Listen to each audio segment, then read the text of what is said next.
Sistem pentadbiran di Malaysia.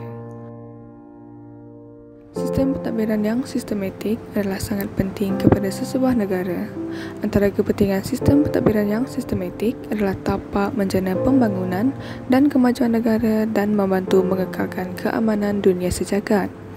Ia juga dapat mengekalkan kedaulatan negara dan menarik kemasukan pelabur-pelabur asing. Seterusnya, ia dapat meningkatkan kerjasama antarabangsa dan ia juga dapat meningkatkan kemajuan sains dan teknologi. Dari segi undang-undang, ia dapat melahirkan masyarakat yang mematuhi undang-undang. Terakhir sekali, ia dapat mengurangkan kes jenayah yang berleluasa. Sistem pentadbiran di Malaysia ialah demokrasi berparlimen dan raja berperlembagaan. Demokrasi berparlimen. Sistem demokrasi berparlimen ditarifkan sebagai pemerintahan oleh kerajaan yang berdasarkan kepada perwakilan rakyat menerusi institusi perwakilan rakyat sebagai kuasa yang tertinggi. Mekanisme pensahiran sistem ini adalah menerusi pilihan raya yang diadakan.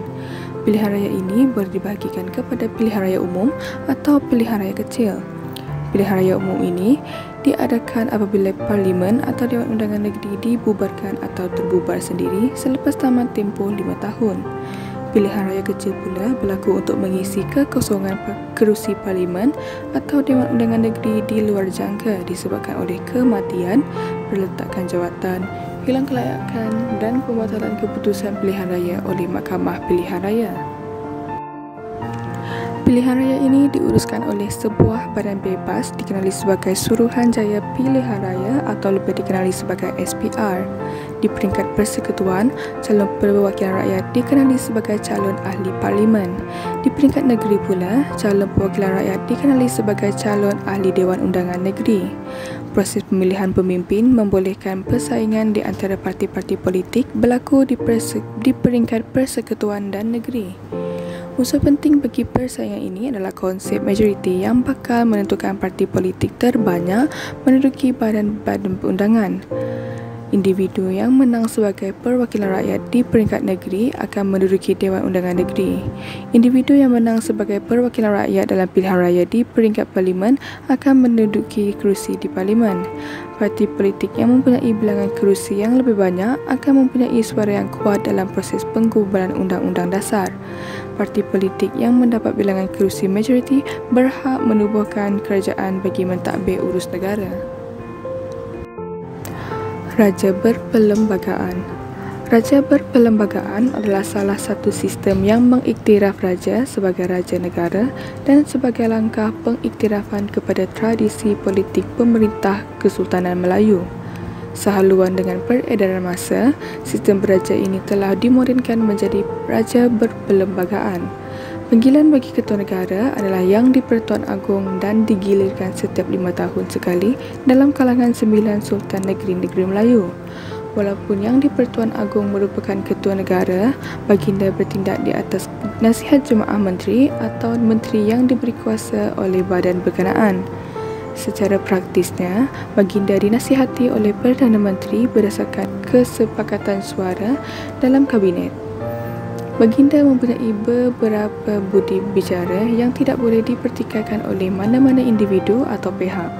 Baginda bukan sahaja ketua negara tetapi juga sebagai simbol perpaduan dan keamanan. Antara rangka untuk mempertahankan sistem pentadbiran yang sistematik di negara kita, rakyat perlu mengambil peranan dalam memilih pemimpin mereka melalui pilihan raya bagi melambangkan suara rakyat serta mempunyai unsur demokrasi sama ada di Dewan Undangan Negeri maupun di Parlimen. Menteri-menteri perlulah bertanggungjawab dalam menjalankan tugasan mereka dan mengelakkan diri dalam perkara-perkara negatif seperti terjebak dengan gejala rasuah. Sebelum undang-undang yang digubal oleh Parlimen atau Dewan Undangan Negeri dijalankan, ia perlu mendapat persetujuan daripada Yang di-Pertuan Agong. Badan kehakiman berfungsi untuk memastikan keseimbangan kuasa antara badan perundangan dan badan eksekutif agar badan-badan ini tidak menyalahgunakan kuasa mereka dalam membuat sesuatu perundangan yang tidak selaras dengan perlembagaan negara. Suruhanjaya Pilihan Raya meletakkan syarat bagi pemimpin untuk bertanding dalam pilihan raya maupun di Dewan Undangan Negeri ataupun di Parlimen bagi memastikan kredibiliti seorang pemimpin itu dalam menjalankan tugasnya untuk memerintah. Sebuah negara penting untuk kita mengutamakan kerjasama di antara badan eksekutif. Hal ini kerana sesebuah negara memerlukan kerjasama yang tinggi untuk memastikan pentadbiran yang dijalankan oleh kerajaan berada di dalam keadaan yang sistematik dan tidak kucar-kacir. Rakyat juga perlu bijak dalam memilih ketua ataupun wakil rakyat untuk mengendali sesebuah kerajaan. Akhir kata, kemajuan negara bergantung kepada sistem pentadbiran yang stabil di dalam sesebuah kerajaan. Oleh itu, kita mestilah mempertahankan sistem pentadbiran di negara kita.